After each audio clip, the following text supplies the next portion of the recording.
Chapter 5. Establishment of the Oratory of St. Francis de Sales. Don Bosco was convinced that in following Don Cafasso's advice, he was doing what was best for the future of his work among the lads of Turin.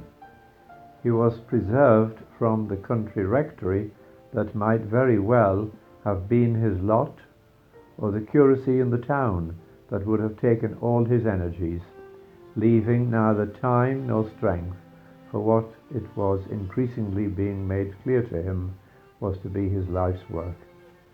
On the second Sunday in October 1844, he was to inform his young charges that he was leaving the convento, and that in future they would meet in the Valdocco quarter, where his new sphere of action lay. He was worried about the change because he had no idea as yet what could take the place of the quadrangle as their playground, where he would find helpers and all the various material requirements which hitherto had been provided by his friends at the convento. The night before he had a dream in which he found himself surrounded by animals: wolves, goats, dogs, sheep and birds, each uttering its own peculiar cry.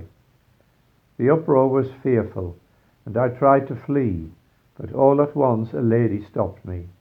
She was dressed as a shepherdess, and signed to me to follow her and accompany this strange herd.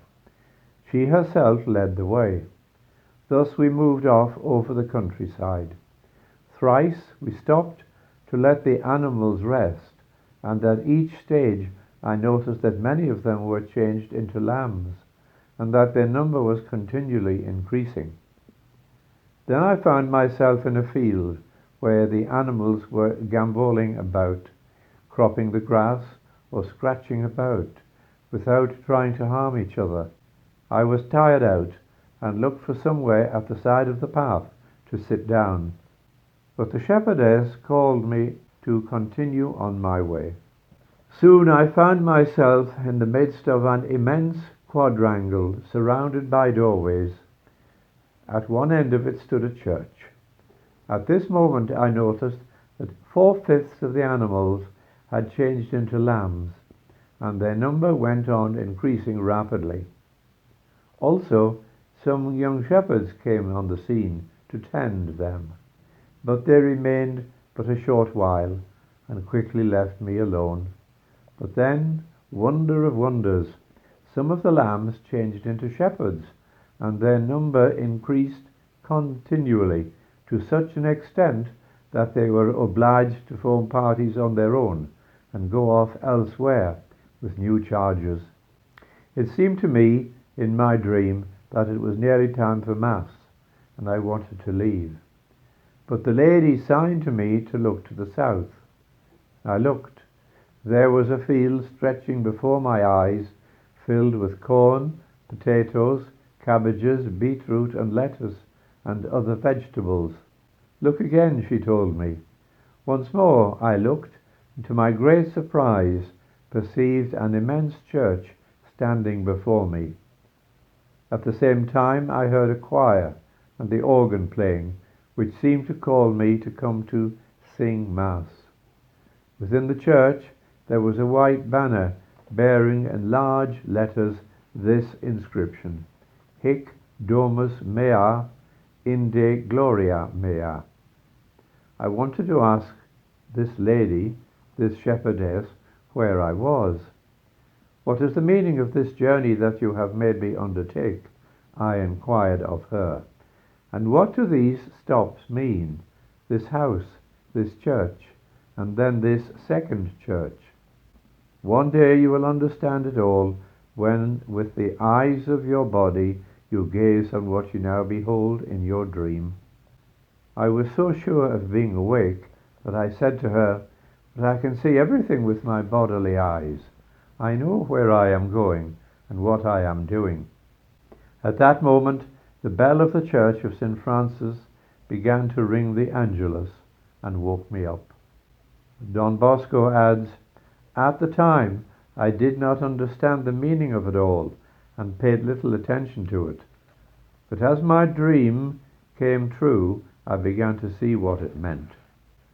Throughout his life, Don Bosco experienced dreams of a most extraordinary nature. Some of them have already been recounted. In fact, from the first dream, which took place at Becky when he was 9, for the rest of his life, a period of some 60 years, it seemed that he received special communications from heaven by this means.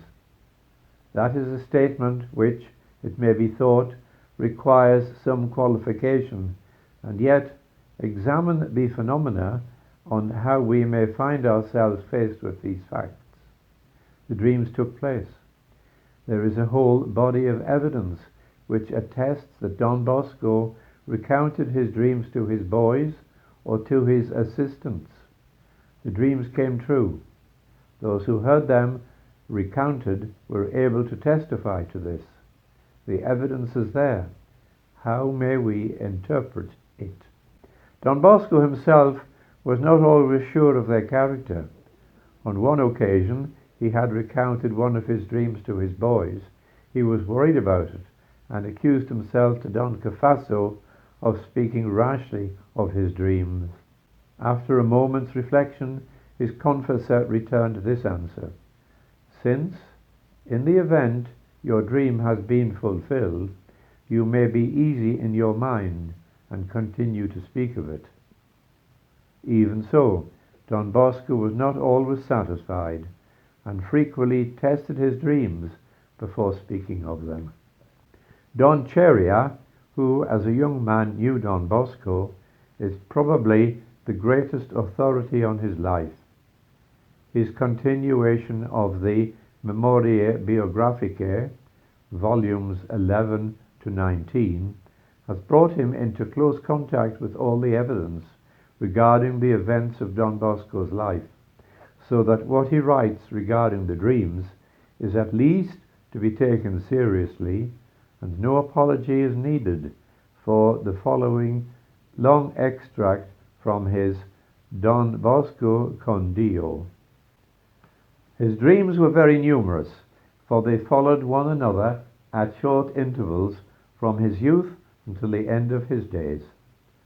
In the first 9 volumes of the MEMORIE BIOGRAPHICHE, compiled by Don Lemoine, 62 such dreams have been collected and recounted in detail or summarized, and this refers only to the period up to 1870. These dreams have come to us in various ways.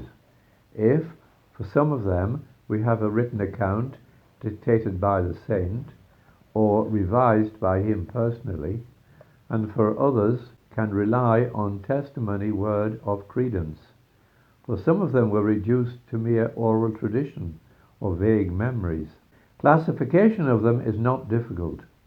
The scenes described occur, in more or less dramatic fashion, in connection with one of the following themes: the Catholic Church, the Salesian Society, the Oratory at Valdoco. Through them, Don Bosco sees the future of the Church or of nations. He sees enacted before his eyes the various trials awaiting him. He perceives the field of work reserved for him and his sons. Lastly, he can read like an open book in the conscience of his sons, discerning their vocation or the length of their days. Don Bosco's state of mind during these dreams can be seen from his way of speaking of them. Thus, concerning a dream that he experienced between 1867 and 1868, he says, "I was in a very special kind of sleep. I was aware of what I was doing. I heard what was said and could answer the questions put to me." Different persons accompanied him in turn, acting as a guide or interpreter. So far as can be seen, in all probability, according to the various dreams, it was either a dead pupil, St. Francis de Sales, St. Joseph or another saint, or even an angel. Sometimes other secondary personages accompanied them or acted as bodyguard. What did Don Bosco think of his dreams? His first reaction was to disbelieve them and regard them as the product of his imagination. But it is a fact that he made a distinction between dream and dream, as if some had no effect upon him. Others made a lasting impression. Speaking to those close to him, he acknowledged that he confessed his difficulty to Don Cafasso and was reassured by him. Nevertheless, the saint thought it prudent to maintain a certain reserve. In the MEMORIE for the 13th of January 1861, these words are attributed to him concerning a dream which he experienced on 3 successive nights. The first time I did not wish to dwell on it, for Holy Scripture forbids us to rely on dreams. But on the following days I took certain of the boys aside. I told them the things I had seen, and they assured me that they corresponded with reality. It was conclusive. On the 30th of April, he had still another dream, which he hesitated to recount. On the one hand, he thought it was an ordinary dream, and on the other, he wished to be spared the criticism that several of his hearers always offered him whenever he told them his dreams.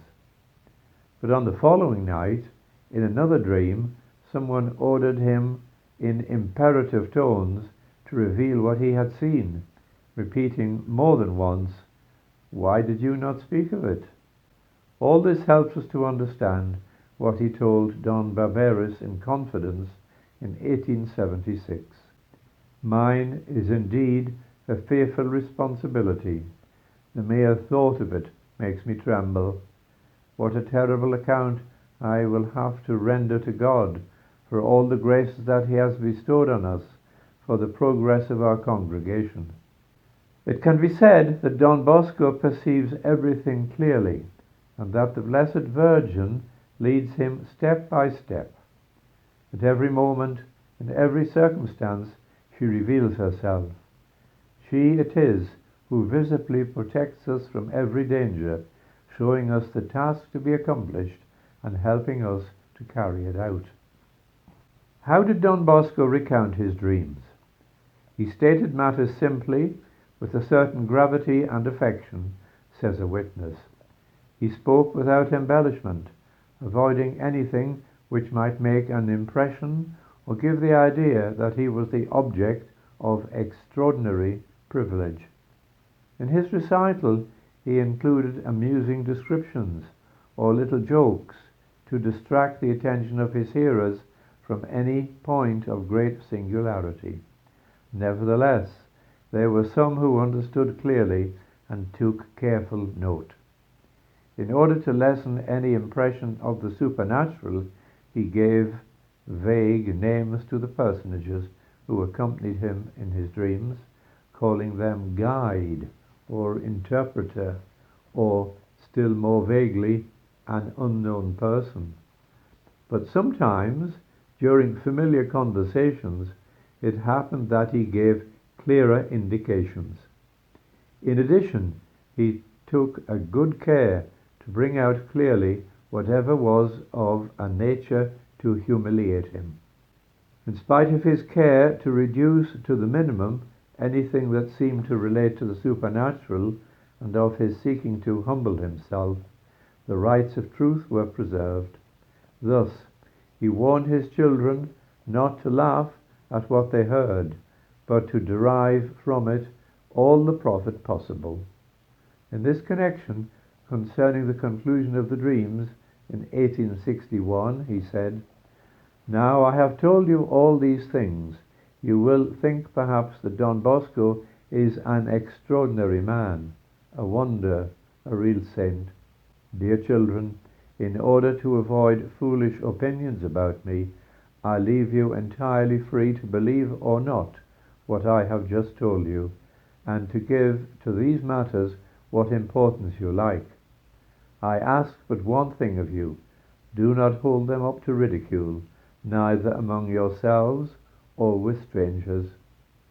You see, God can make use of all sorts of ways to show his will to man. Sometimes he makes use of the most unfitted and unworthy instruments, like Balaam's ass, whom he caused to speak, and Balaam himself, false prophet as he was, who foretold many things concerning the Messiah. So it might happen to me. In public, he did not relate everything that he had seen or heard in his dreams, but in private he revealed the necessary details to those concerned. In his accounts, his purpose was to edify, to encourage, direct, to give warnings, and the results were significant. Horror of sin increased remarkably. Some made their confession with greater repentance. Others made general confessions. All frequented the holy table more regularly. All of which may be read as confirmation of this judgment of Canon Balasio's. For us, although we were only children, we had no other possible explanation to offer. These dreams were extraordinary gifts bestowed on Don Bosco by God. This appears still more clearly when it is remembered that Don Bosco not only did nothing to provoke these dreams, but even feared them on account of the physical effects which they entailed for him.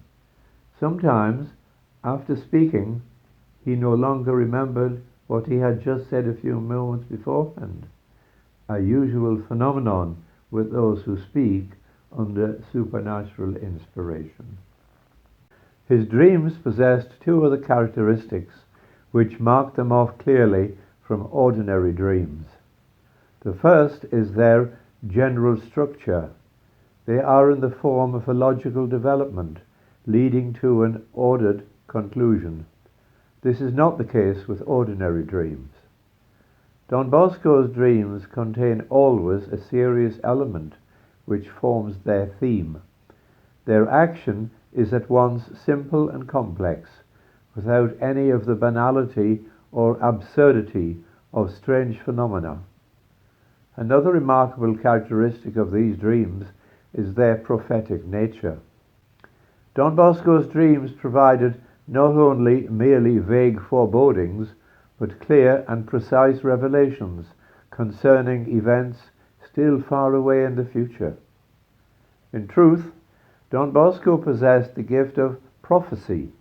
He made numerous predictions concerning free and contingent acts, and all came to pass, both before and after his death, at the time in a way that he had foretold. Thus, frequently, he foretold the death of someone because he had been warned of it in a dream. He named no one, but stated the exact date. In public, he mentioned sometimes the initial letter of the name. Sometimes he warned the person in question, but always in private and under the pledge of secrecy. When his predictions came true, his good pupils, and they formed the majority, were glad. The others maintained silence and remained skeptical. This significant silence and fear formed the best guarantee of the truth of his predictions. In conclusion, we may quote this remark of Don Bosco's on the subject of prophecies contained in his dreams. It's true, isn't it, that extraordinary things happen at the Oratory, but we should keep them to ourselves. Don't noise them about, for the general public would not understand them and treat them as pure inventions. For our part, we should be careful to bear this in mind. Whatever works for the good of souls is certainly from God and not from the devil. 3 other pieces of evidence on the same subject may be inserted here.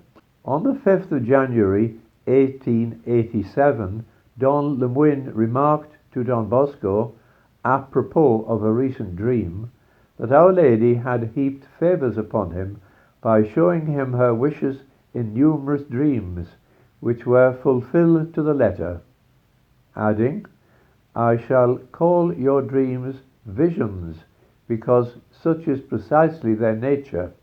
Don Bosco approved. "You are perfectly right to do this," he replied. Don Rua, who was intimate with Don Bosco for upwards of 30 years and was his immediate successor, testified at the beatification process.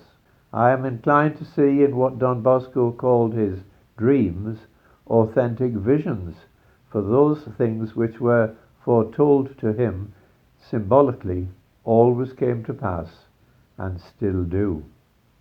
Don Albera, Don Bosco's third successor, wrote, "Our Lady by frequent visions came to inform him concerning his future. His dreams were probably an indication that his prayers were pleasing to God and that they would be heard in their time. Perhaps also they were the answer to some request, or the solution of some doubt, consolation in trial, or the promise of further favours." It would be an evident exaggeration to see all Don Bosco's dreams as clear instances of supernatural intervention, and some of his own remarks on the subject should be borne in mind in this connection. On the other hand, it is difficult to account for a great number of them without recourse to a supernatural explanation. They bear all the marks usually required of genuine visions, and it is certain that Don Bosco so understood them in many cases. The dream which occurred on that Saturday-Sunday night in October 1844 was, as we shall see, fulfilled to the letter. But as he woke on the Sunday morning at the sound of the Angelus, he did not understand it, and paid, as he tells us, but passing attention to it. "As it gradually came to pass, I began to understand its full meaning. For the time being, it did little to relieve his anxiety about the future of his work." He told his boys that Sunday afternoon that for their next meeting they would find him at the refuge, and that their meeting place would be a large passageway between the Cotolengo Institute and the refuge. The chapel was arranged in 2 unoccupied rooms at the orphanage. All went well for a time, until the opening of the orphanage brought complaints of the noise made by the boys, 300 of them, at their games between Mass and Vespers on Sundays. The Marchesa di Barolo withdrew her permission, and Don Bosco found himself once more in quest of a place for his boys. His work was beginning to assume a definitive form and character. It remained at the refuge a mere 6 months, but while there it acquired an identity, for it was at this period that Don Bosco first called his undertaking the Oratory of St. Francis de Sales, the name it was to bear for the rest of his life. We have come, in fact, to the time of the peripatetic oratory, when Don Bosco and his boys were chivied from pillar to post. It was a time of great trial and anxiety for him. Continually he thought he had found a solution to his difficulties, and continually, after a short period, he discovered that he must begin all over again.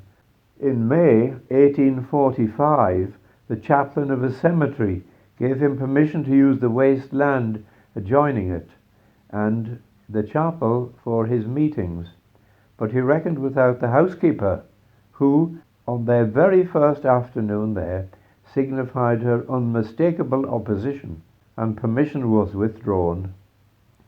A few weeks later, Don Bosco found a place at the Dora Mills, where there was a small chapel of ease dedicated to St. Martin.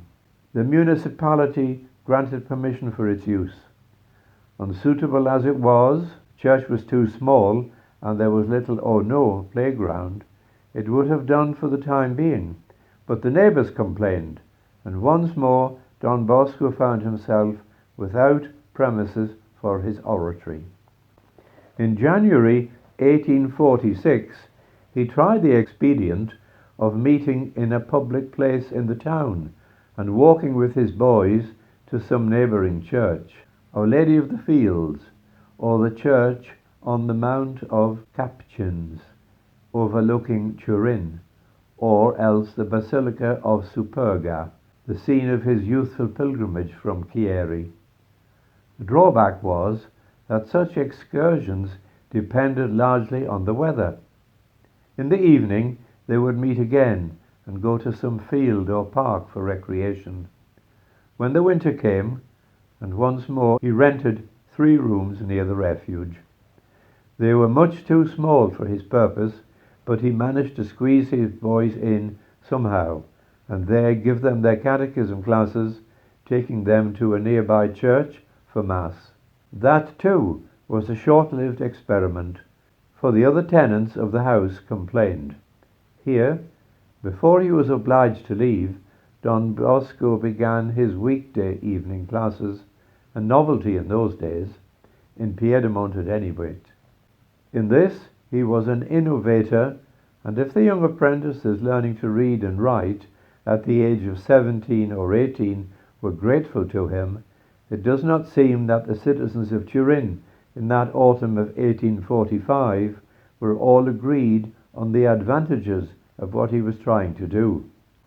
Popular education to some of the Catholics of the place, even to some of the clergy, was a dangerous novelty, bound up in their minds with the political ideas deriving from the French Revolution and its aftermath, the sort of thing favoured by Freemasons and enemies of the Church.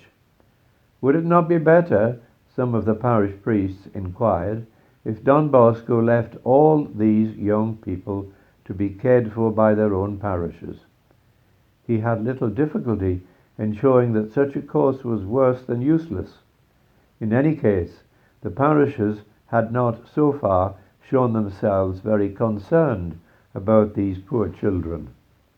The city authorities also were by no means pleased at Don Bosco's continued success, despite all material difficulties, with all these boys and youths who were regarded as some of the worst elements in the place. In the tense political atmosphere of those days, with popular revolution never very far round the corner, the most innocent manifestations were viewed with suspicion. Don Bosco, with his 400 young charges, who seemed ready to obey his every order, was suspected of hatching some plot, of being ready at least to throw in his lot with the first comer who should decide to attempt a trial of strength with the government. Don Bosco was summoned to the town hall and told quite clearly that the time had come for him to disband his youths. That the order was given by the chief magistrate, Cavour, father of the statesman, affected Don Bosco not at all. "Of course I will do so," he replied, "if my archbishop requires me to."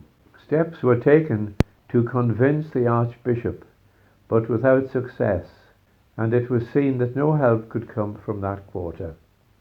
It was decided in consequence to keep Don Bosco under surveillance, and for this purpose police were detailed to be present at all his meetings. He had managed at this time to rent a field where he could organize games and catechism lessons, hear the confessions of his boys, and generally carry out the work of the oratory. Sitting there early on Sunday morning, he confessed his flock and took them off to some church for Mass. In the afternoon he preached to them and did his best to organize their amusements with the meagre means at his disposal. It must have been a curious sight. Don Bosco standing on a little hillock, surrounded by 400 boys and youths, preaching to them, while 3 or 4 bored policemen looked over the hedge. He could keep the boys' attention without difficulty, and it is probable that he found none in capturing that of the policeman. On one occasion, at least, they came nearer and nearer in order not to miss a word, and one was overheard saying to his companion that if he were detailed for this duty for 2 or 3 more Sundays, he would be obliged to go to confession himself. Funny sort of conspirator, this priest, he concluded. As in his dream, it was little enough that Don Bosco desired, merely some place to establish his oratory and the freedom to carry it on. In his dream, he had not been allowed to rest, and it seemed now that he would be unable to stay long anywhere. The field that he had taken, which, though a makeshift, served at least his principal needs, space to assemble the 400 boys for whom he felt himself responsible, was soon taken from him by the proprietors, on the plea that the grass was being worn to the roots, and that the ground would become barren with the continual trampling of those sturdy feet. Looking back on his difficulties and the way in which he was chivied from pillar to post, we can see now how each apparent failure led him nearer to his goal, the definitive establishment of the oratory on a firm basis in settled quarters. He was at the beginning of his life work. His resources were meagre. His salary at the refuge worked out at about £24 a year, together with board and lodging, and his supporters were few. Yet he never gave up hope. That, perhaps, is the characteristic which stands out in greatest clarity at this period of his life. He was never discouraged, though he might well have been when those whom he counted his friends seemed determined that his project was doomed to failure. They advised him to limit his activities to a mere 20, the best of his boys, or those most in need, and put all those grandiose schemes out of his head. When he went on his way, disturbed, they concluded that he was unbalanced. All this talk of a large establishment, classes, priests and students helping him, thousands of boys in his care, a great church and the rest, seemed to them, the prudent, who were always found pouring cold water on other people's schemes, incipient madness. Poor Don Bosco, they said, he was never quite right. The rumour went around that he was indeed in need of treatment, a few weeks' rest, as it was euphemistically called, and 2 canons were constituted the mouthpieces of their brethren in the clergy. Don Bosco was perhaps not surprised to receive a visit from them, and underwent a little examination at their hands. They cross-questioned him about his projects. They nodded their heads sagaciously and went away. A few days later, 2 other canons called on him, and having cross-questioned him again, invited him to accompany them in their carriage. A drive in the country would do him good. In a few minutes, the 3 went down to the carriage. Naturally, Don Bosco allowed the 2 venerable canons to get in before him, but no sooner were they seated than he slammed the door and called to the coachman. "Quick," he shouted, "to the asylum. These 2 gentlemen are expected there." The coachman, who had been ordered to take a passenger to the asylum, whipped up his horse and lost no time en route. On arrival, the 2 canons had some difficulty in talking themselves out of their predicament, and had to wait identification by the chaplain before being allowed to depart. No more was heard of Don Bosco's madness. A man who could entertain the whole town with a joke like that was in no danger of being thought mad. He had still to find quarters of some sort for his oratory. The last Sunday afternoon at the field was drawing to a close, and he was in some perplexity as to what he could tell the boys about their next meeting. He was praying and thinking about it when a man came up to him and informed him that a certain Joseph Pinardi had a shed to let. Don Bosco went to inspect it at once. It turned out to be a woodshed in miserable condition with holes in the roof, and it was far too low. Nevertheless, Pinardi promised to dig out a couple of feet and put in a floor and have it ready for next Sunday. Moreover, he offered a lease, and the rent was only about £1 a month. All would be ready the following Sunday. Don Bosco came to terms and returned to his boys to tell them the glad news. The oratory now had a permanent resting place. He felt that it was established.